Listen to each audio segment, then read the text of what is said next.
السلام علیکم لسنرز، آج جو میں ناول ریڈ کرنے جا رہی ہوں وہ ہے زرد موسم، جو کہ تری ہے راحت جبین کی۔ چلیے شروع کرتے ہیں اس کی قسط نمبر 45۔ شاہمیر نے بے چینی سے گھڑی پر نگاہ دوڑائی۔ اسے دیر ہو رہی تھی اور نسیمہ ابھی تک نہیں آئی تھی۔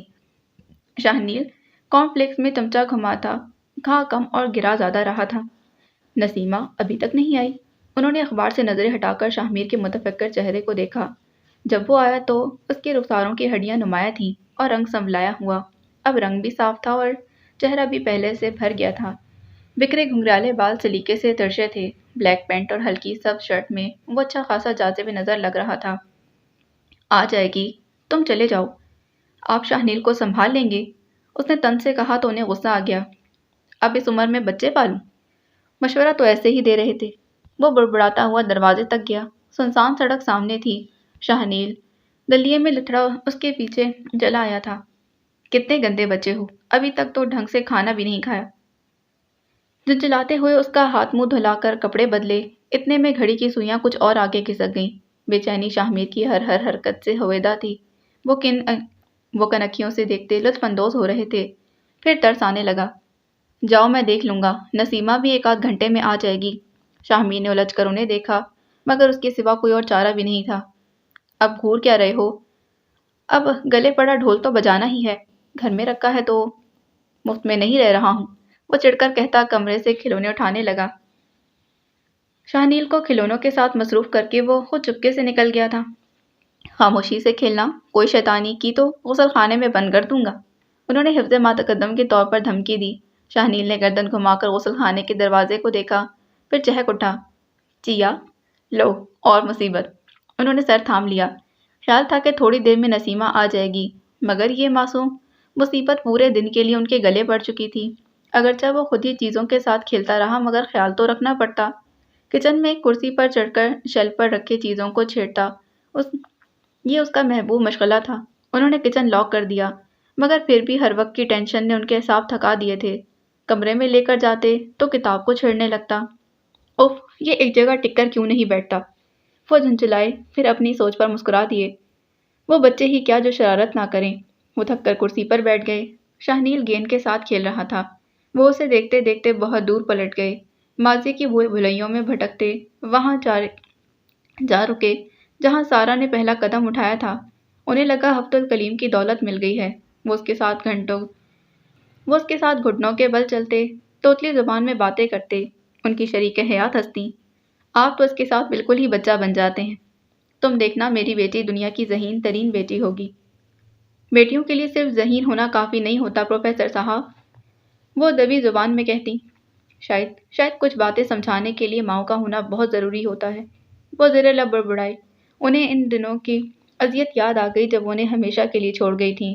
ایک بالکل اجنبی شخص کی خاطر اپنے باپ کو ٹھکرا کر نئی دنیا بسانے چلی گئی تھی۔ کیسا کڑا وقت تھا۔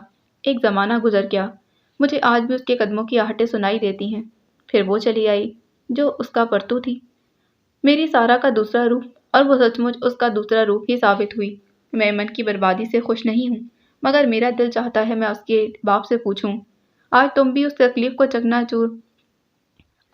تکلیف کا تو مزہ چکھ ہی چکے ہو جو تم نے میری جھولی میں ڈالی تھی۔ کیا تم بھی دنیا کے خوف سے دروازے بند کر کے بیٹھ گئے ہو؟ کیا تم بھی راتوں کو جاگ جا کر اپنی حرمہ نصیبی کا ماتم کرتے ہو اور دنیا والوں کے سامنے پتھر بن جاتے ہو کہ دیکھو، میری آنکھ میں تو ایک بھی آنسو نہیں؟ وہ لڑکی جس نے میری انگلی تھام کر پہلا قدم اٹھانا سیکھا، اسے میں نے اپنے اندر قبر بنا کر ہمیشہ کے لیے دفنا دیا۔ انہوں نے اپنی دھندلائی آنکھوں کو زور سے مسلا اور کھٹپٹ کی آواز پر گردن گھما کر دیکھا۔ شاہنیل کچن کا دروازہ کھولنے کی کوشش کر رہا تھا۔ کیا بات ہے بیٹا؟ انہوں نے نرم لہجے میں دریافت کیا تو وہ دودو کرنے لگا۔ غالباً اسے بھوک لگی تھی۔ انہیں یاد آیا بچے نے ناشتے کے بعد سے کچھ نہیں کھایا۔ انہیں تو یہ بھی نہیں پتا تھا کہ وہ کون سی چیز شوق سے کھاتا تھا۔ انہوں نے فریج کھول کر دودھ نکالا، وہاں کیلے بھی پڑے تھے۔ انہوں نے دونوں چیزیں نکال لی تھیں۔ شاہنیل ان کی ٹانگوں میں گھس رہا تھا۔ ہٹو ہٹو، گراؤ گے کیا؟ کہتے کہتے بھی وہ لڑکھڑا گئے تھے۔ نہ جانے کیسے دودھ کا برتن پھسلا تھا اور دونوں کو بھگوتا ہوا چلا گیا۔ وہ سر پکڑ کر رہ گئے۔ اب یہ نیا بکھیڑا۔ بابا، چوٹ لدی؟ وہ بڑی معصومیت سے دریافت کر رہا تھا۔ شاہمیر کو فیکٹری میں ایک پل کے لیے بھی چین نہیں آیا تھا۔ وہ صبح آتے ہوئے نسیمہ کے گھر سے ہوتا آیا تھا۔ وہ سیڑھیوں سے پھسل کر پاؤں توڑوائے بیٹھی تھی۔ شاہنیل جیسے بچے کو سنبھالنا اس بوڑھے شخص کے بس کی بات نہیں تھی۔ تبھی وہ ہاف لیو لے کر گھر آ گیا تھا۔ سارے گھر میں بلا کا سناٹا تھا۔ ایک پل کو دل ہول سا گیا۔ کچن کے ساتھ ساتھ اس کمرے کا دروازہ بھی بند تھا۔ وہ ان کے کمرے کی طرف بڑھ آیا تھا، پھر دروازے میں ٹھٹک کر رک گیا۔ وہ اپنے پلنگ پر آنکھیں موندے نیم دراز تھے اور شاہنیر سکون سے ان کے سینے پر سر رکھ کے سو رہا تھا۔ شاہمیر کے لبوں پر مسکراہٹ بکھر گئی تھی۔ غالباً ان کی بھی آنکھ لگ گئی تھی، ورنہ وہ تو آہٹ پر ہی چونک جاتے۔ وہ آہستگی سے دروازہ بند کر کے اپنے لیے چائے بنانے کے ارادے سے کچن کی طرف آ گیا تھا۔ شکر ہے سب ٹھیک ٹھاک ہے، ورنہ سے آگے کچن کا دروازہ کھل گیا۔ فرش جوں کا توں گندا، میز پر سلائس کا پیکٹ، جیم اور کیلے کے چھلکے۔ وہ تاسو سے سر ہلاتا وائپر اٹھانے چلا گیا۔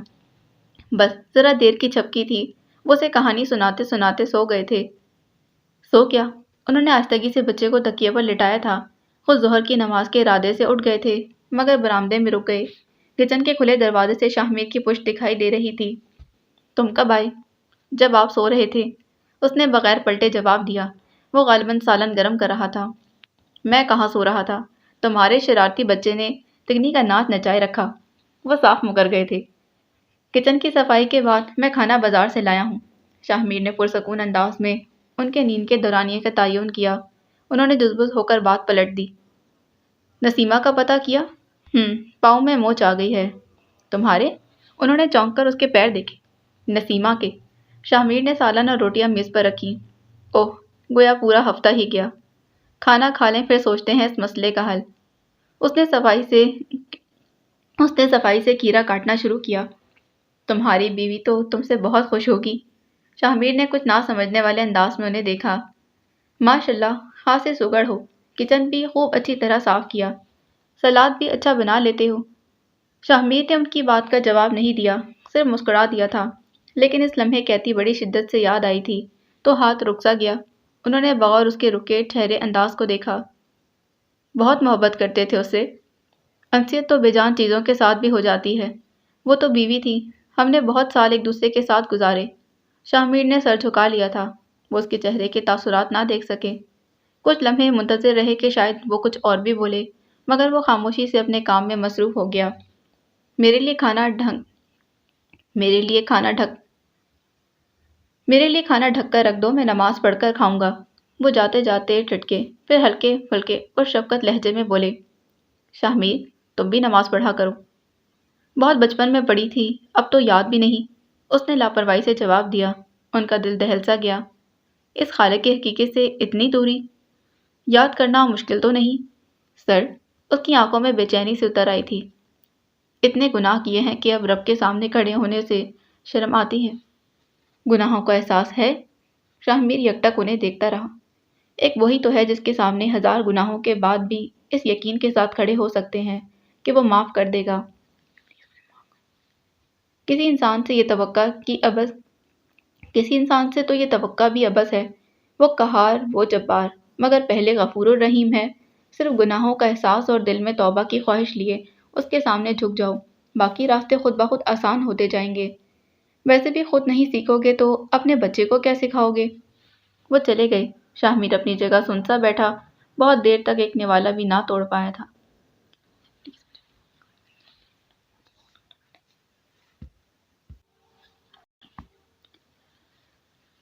ہاں، میں اور بابر گئے تھے۔ بہت سلجھا ہوا لڑکا اور اچھا خاندان ہے۔ جوجو نے چائے کا کپ ایک طرف رکھا اور خود بھی وہیں بیٹھ گئی۔ مہرالنساء وقار الحسن سے بات کر رہی تھیں۔ تو ٹھیک ہے، دیر مت کرو۔ وقار نے اپنے جاننے والوں کے توسط سب معلوم کروا لیا۔ خود بابر نے بھی چھان پٹک کر لی تھی، سو مطمئن تھے۔ وہ لوگ منگنی کی تاریخ مانگ رہے ہیں تو دے دو۔ آپ کے بغیر؟ مہرالنساء نے حیرت سے پوچھا۔ جوجو نے دیکھا، فرنیچر پر دھول پڑی تھی۔ وہ کپڑا اٹھا کر ڈسٹنگ کرنے لگی۔ تم جانتی ہو مہرو، میں خود میں آنے کی ہمت نہیں پاتا، انہوں نے پست لہجے میں کہا۔ ہمت تو کرنا پڑے گی، بیٹی کا معاملہ ہے، ایک بار آ کر لڑکے سے تو مل لیں۔ تم نے مل لیا، بابر بھی خوش ہے، تو ٹھیک ہے، اللہ کا نام لو۔ بس کریں وقار، مومو بھی آپ کی بیٹی ہے۔ مہرالنساء کا لہجہ تیز ہوا۔ جوجو نے مڑ کر دیکھا۔ اور زیر لب بڑبڑائی، پھر کسی بات پر جھگڑا۔ اب ایمن کے لیے ان دونوں کو یوں ہی دھکا دے دو گے؟ لوگ پوچھیں گے باپ کیوں نہیں آیا، میں کس کس کو کیا جواب دوں؟ باپ کے بغیر بیٹی کی منگنی ہو کوئی کرنے والی بات ہے؟ پھر مومو کیا سوچے گی؟ ایمن کی دفعہ آپ ہر بات میں آگے تھے اور اس کی بار سر پر ہاتھ رکھنے کے بھی نہیں آئے۔ مہرو، سمجھنے کی کوشش کرو، مجھے مومو ایمن سے کم پیاری نہیں، مگر ایمن کا دیا زخم ابھی تازہ ہے۔ میں لوگوں کو کیسے فیس کروں گا؟ وہ بے بس تھے، جیسے ہم لوگ کر رہے ہیں۔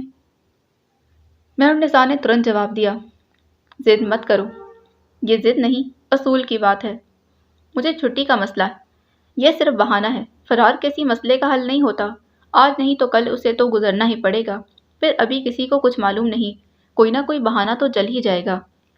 مہرالنساء، میں وقار، آپ کو آنا ہی ہوگا، ورنہ یہ منگنی نہیں ہوگی، خواہ مجھے ان لوگوں کو انکار ہی کیوں نہ کہلوانا پڑے، اور آپ جانتے ہیں میں یہ کر سکتی ہوں۔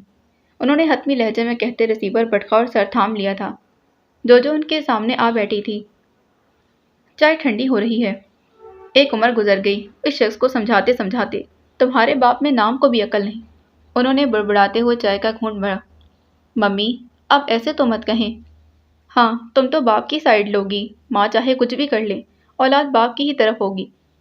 جی نہیں، آپ کی اہمیت اپنی جگہ، ان کی اپنی جگہ، بلکہ آپ ہر کسی سے بڑھ کر ہیں۔ جب ڈیڈی نے ہمیں چھوڑ دیا تو آپ نے ہی تو ہمارے پاس۔ انہوں نے چونک کر بیٹی کو دیکھا۔ جب وقار نے چھوڑا تو وہ اس کا سارا غصہ ان بچوں پر ہی نکالتی تھی۔ وہ بھول گئی تھی یا اسے تلخ خیالات سے نظریں چرا لینے کا ہنر آتا تھا۔ وہ خاموشی سے چائے پینے لگی۔ لیکن آپ ڈیڈی کو مجبور مت کریں، وہ اپنی جگہ ٹھیک ہیں۔ جو ہر جگہ تمہاری ماں غلط نہیں ہوتی، تمہارے باپ کی یہ جھجک ساری زندگی نہیں جائے گی، اگر وہ اب نہ آیا تو بہت عرصے بھی نہیں آئے گا۔ انہوں نے تحمل سے جواب دیا۔ بات جو کی سمجھ میں بھی آ گئی، اسی لیے مطمئن ہو کر سر ہلا دیا تھا۔ آپ نے بلایا تھا؟ ہاں۔ انہوں نے تکیے کے نیچے ہاتھ ڈال کر تصویر نکالی اور اسے تھما دی۔ رضا کی تصویر آئی ہے، مومو کو دکھا دو۔ جو نے تیزی سے تصویر سیدھی کی، پھر لبوں پر مسکراہٹ بکھر گئی۔ اچھا جاذب نظر نوجوان تھا، لیکن ماں کے سامنے کسی قسم کے مزید اظہار سے گریز کرتے اٹھ گئی تھی۔ مومو آٹا گوندھ رہی تھی۔ اے مس، یہ دیکھو میرے ہاتھ میں کیا ہے۔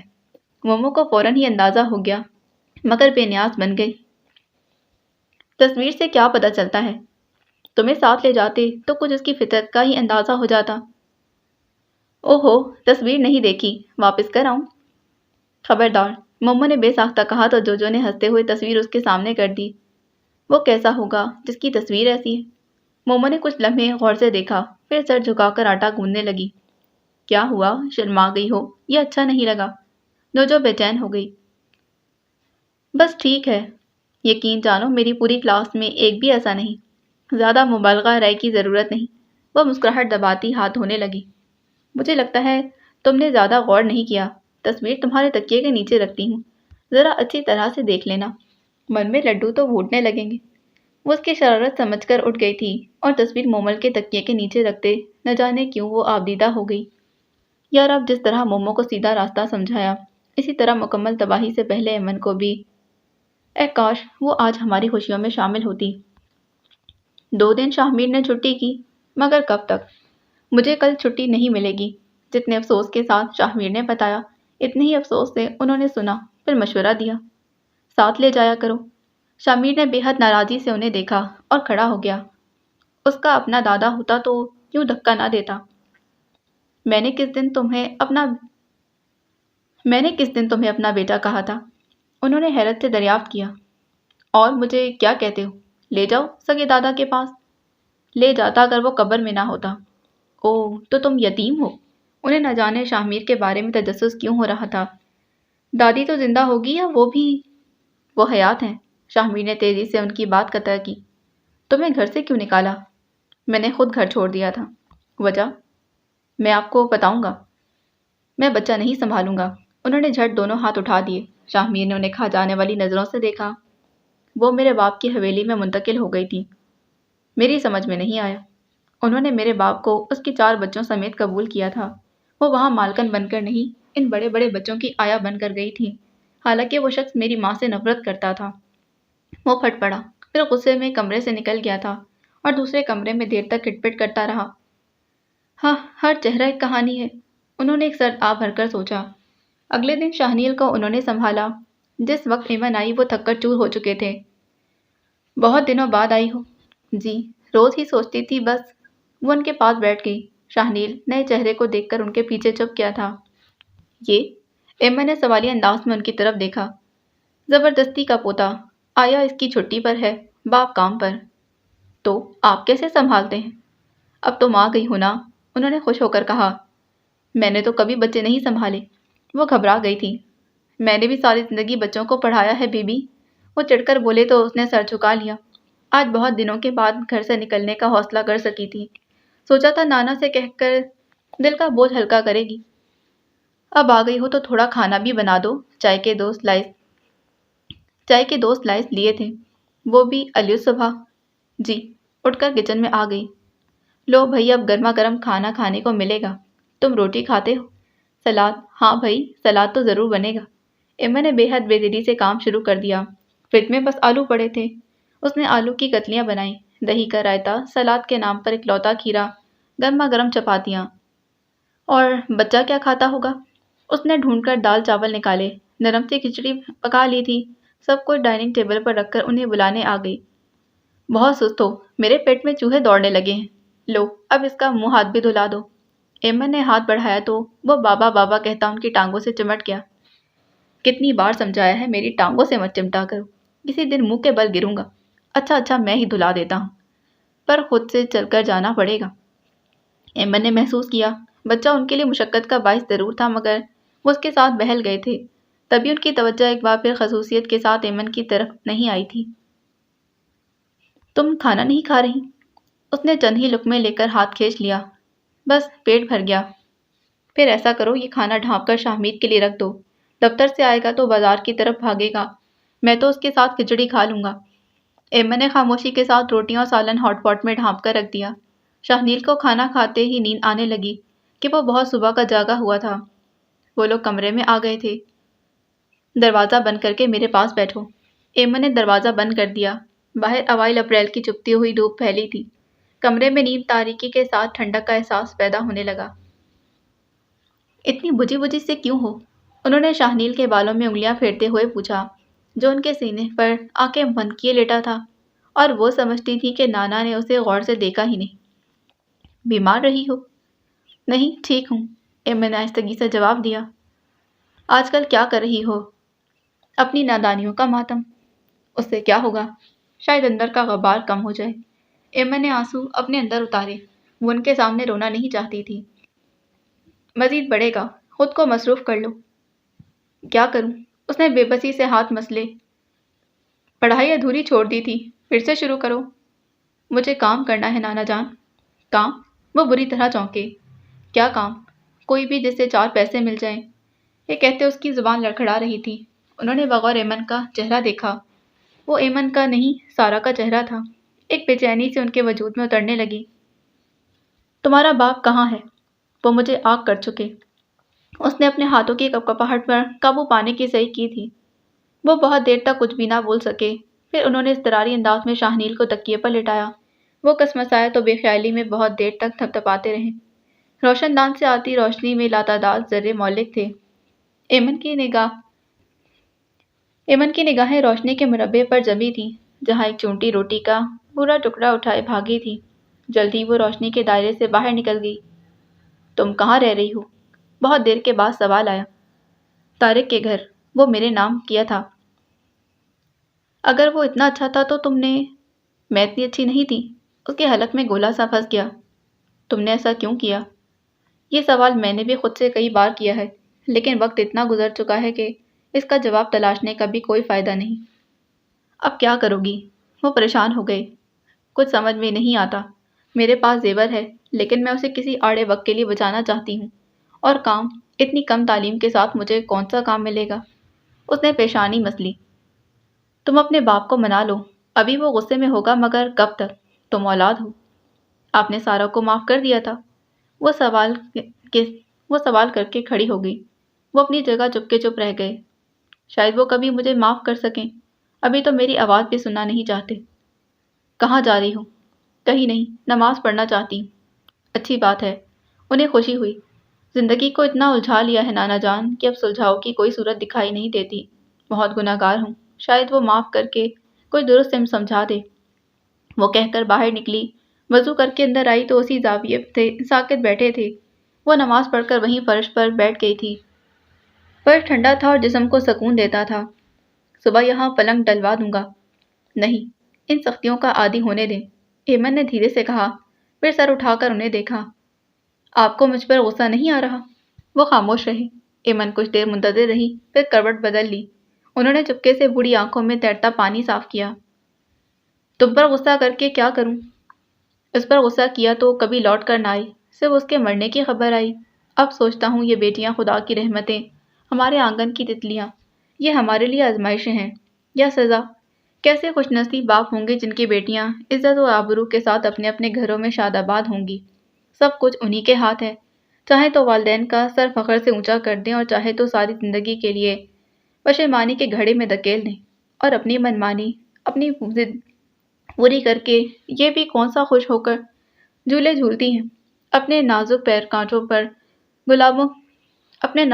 کانٹوں پر رکھ کر گلابوں کی تمنا کرنے والی معصوم روحوں۔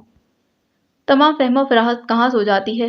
اپنی عزت و آبرو، والدین کا فخر و غرور، معاشرتی مذہبی اقدار، ایک انجان دھوکے باز قدموں میں ڈھیر کرتے ہوئے تمہاری عقل اور شعور کا دریچہ کیوں بند ہوتا ہے؟ میں دھوکہ دینے والوں کو الزام کیسے دوں کہ شیطان کا کام ورغلانا ہے، مگر سیدھے راستے کا شعور تو تمہارے پاس ہے؟ کیوں تمہاری عقل الارم نہیں بجاتی کہ لوٹ جاؤ، آگے تاریکیاں تمہیں نگلنے کو بےتاب ہیں؟ کیوں تمہارے کان بند ہو جاتے ہیں کہ تم صراط مستقیم چھوڑ کر گمراہی کی راہ پر قدم رکھ چکی ہو؟ کبھی اپنے پیچھے رہ جانے والوں کے بارے میں تو سوچو۔ انہیں مجبور مت کرو کہ وہ بیٹی کی پیدائش کا سن کر رونے لگے۔ ان کا مان فخر و غرور کیوں نہیں بن جاتی ہو؟ وہ بھی تو تمہاری ہی جیسی ہیں، جو اس دنیا کے گدلے پانیوں میں کنول کے پھول کی مانند پاکیزہ اور بے داغ ہوتی ہیں، جو مردوں کے اس معاشرے میں صبح سے شام تک تحصیل علم اور کسب معاش کے لیے نکلتی ہیں، تو ان کا وقار، ان کی حیا، ان کی عزت، ان کی حفاظت کرتی ہے۔ کیا ان کے سامنے یہ دھوکے نہیں آتے؟ کیا ان کے سامنے خوشنما محبت کے جال نہیں بچھتے؟ وہ بھی تو اپنی چادر کی حرمت کا پاس رکھتی ہیں۔ نہ جانے وہ سوچتے سوچتے کہاں نکل گئے تھے۔ روشن دان سے آتی دھوپ مانند پڑ گئی۔ شاہمیر جب لوٹا تو سب کچھ واقعی ٹھیک ٹھاک تھا۔ ان کی پیشانی کے بل بھی غائب تھے۔ شاہنیل صاف ستھرا کھیل رہا تھا۔ کچن میں اس کے لیے کھانا بھی رکھا تھا۔ نسیمہ آ گئی تھی؟ اس نے خوشگوار حیرت کے ساتھ دریافت کیا۔ وہ ہفتے سے پہلے آنے والی نہیں۔ تو یہ سب؟ میری نواسی آئی تھی، انہوں نے فخر سے بتایا۔ نواسی؟ ایمن آئی تھی؟ وہ کہتے کہتے کسی سوچ میں ڈوب گئے، پھر خود ہی چونکے۔ میں نے اس سے کہا ہے وہ کچھ روز ہی آ جایا کرے گی، واضح رہے کچھ دن۔ Okay old man.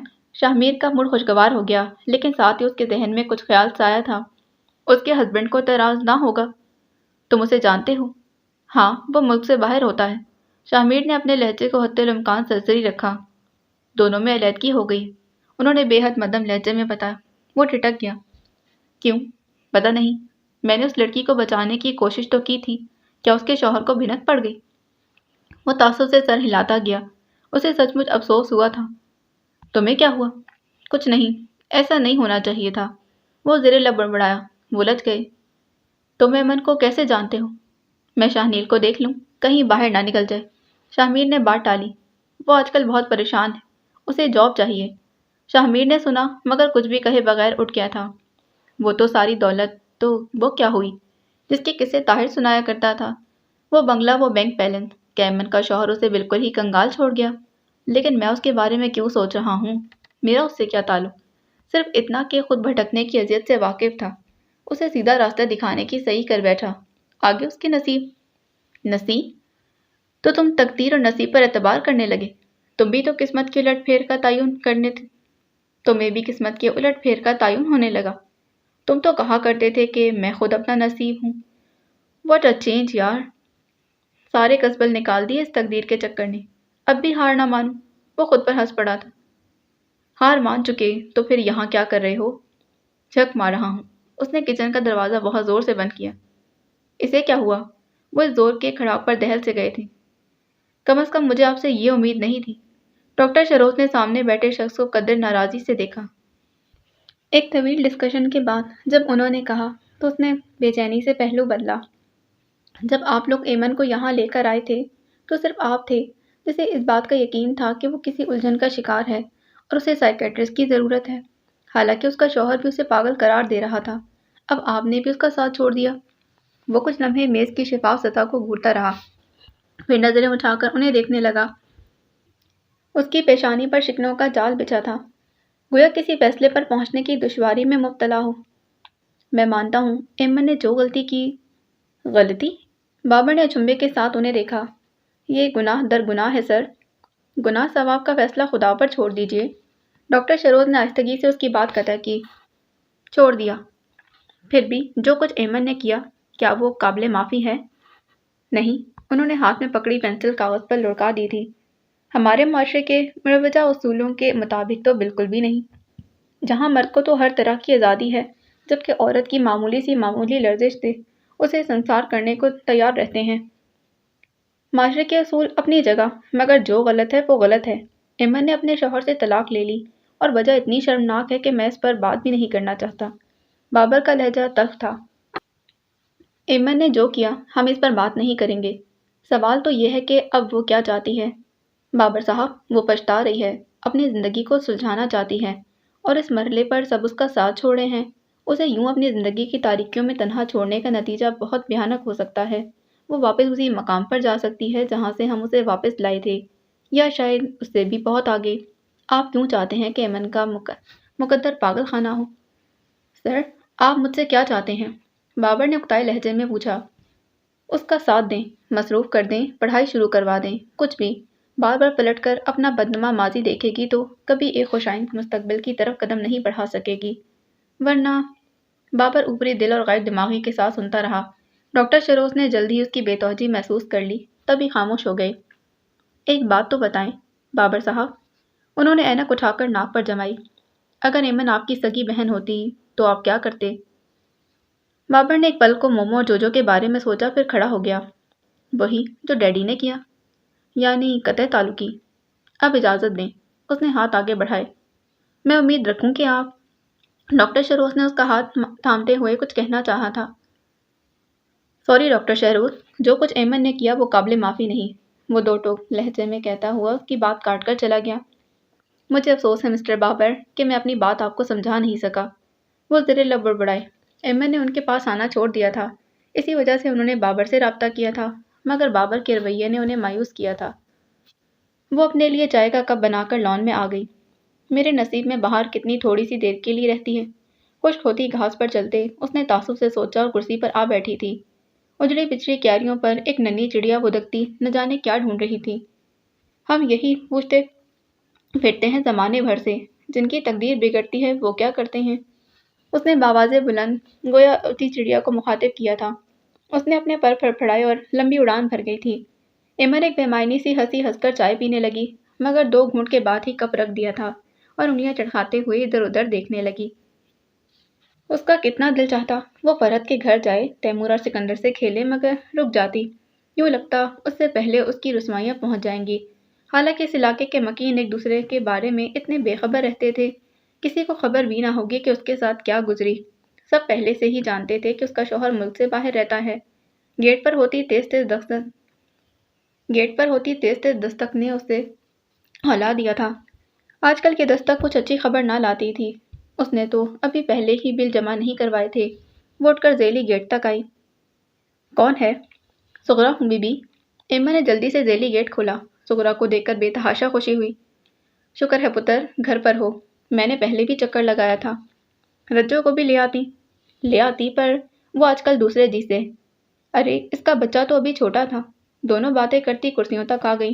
سغرا نیچے گھاس پر بیٹھ گئی تو ایمن نے آہستگی سے کہا، اوپر بیٹھو سغرا، اب تم میری ملازمہ نہیں ہو۔ نہ بی بی، ساری زندگی کے لیے نوکر ہیں۔ آخر آپ کا نمک کھایا ہے، جتنے عیش اس گھر نے ہمیں کروائے ہیں، اور… چھوڑو وہ وقت گزر گیا، ایمن نے دھیمے لہجے میں ٹوک دیا۔ سغرا بات بدل کر نئے مالکوں کے بارے میں بتانے لگی۔ ایمن کے ذہن میں خیال بجلی کی تیزی سے آیا تھا۔ وہ کھڑی ہو گئی۔ سغرا، چائے پینی ہو تو کچن میں جا کر بنا لو، میں ابھی آتی ہوں۔ سغرا کو طلب تو ہو رہی تھی، اٹھ کر کچن میں آ گئی، مگر کچھ